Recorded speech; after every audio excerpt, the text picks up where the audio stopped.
നല്ല മഴയാണിന്ന്, കനത്ത മഴയാണ്. അപ്പോൾ നമ്മുടെ നഴ്സറിയിൽ നല്ല റംബൂട്ടാൻ, വലിയ റംബൂട്ടാൻ മരങ്ങൾ കണ്ട, 3 വർഷം കഴിഞ്ഞതാണ്. അപ്പോൾ കായ്ക്കാൻ തയ്യാറായതാണ്, റെഡി ആയിട്ടുണ്ട് ഇവിടെ. ഇത് വെച്ച് കഴിഞ്ഞാൽ വരുന്ന വർഷം, ഇത് ഈ വർഷം പൂട്ടാണ്, ഇനി അടുത്ത വർഷം എന്തായാലും കായുണ്ടാവും. അതുപോലെ കുറ്റിമുരിങ്ങ ഇവിടെ ഇരിപ്പുണ്ട്. ഏകദേശം 1 മീറ്ററാണ് ഇതിൻ്റെ വലിപ്പം വെക്കുക. അപ്പോൾ എപ്പോഴും കായ്ച്ചുകൊണ്ടിരിക്കും. ഇത് സീറ്റ് ലൂവി എന്നാറാണ്, ഇപ്പോൾ തന്നെ കായ പിടിച്ചതാണ്.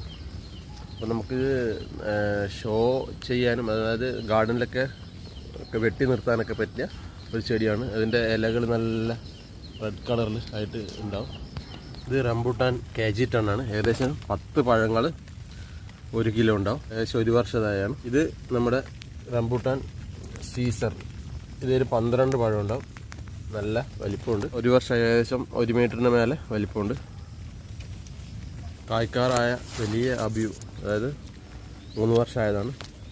പെട്ടെന്ന് തന്നെ കായ്ക്കും. അപ്പോൾ ഇവിടെ നമ്മുടെ നഴ്സറിയിൽ റെഡിയുണ്ട്. പാലിച്ചാമ്പയുടെ ഒരു കളക്ഷൻ തന്നെയുണ്ട്, നമുക്ക് കാണാം. മാവ് അമർപ്പാലിയുണ്ട്, കൊളമ്പ് മാവുണ്ട്. എല്ലാം കായ്ക്കാറായതാണ്. എല്ലാം കായ്ച്ചതും 1 വർഷം പൂട്ടൊക്കെയാണ്. അതുപോലെ സിന്ദൂരമുണ്ട്. സിന്ദൂരമൊക്കെ വലുത് തന്നെയാണ്.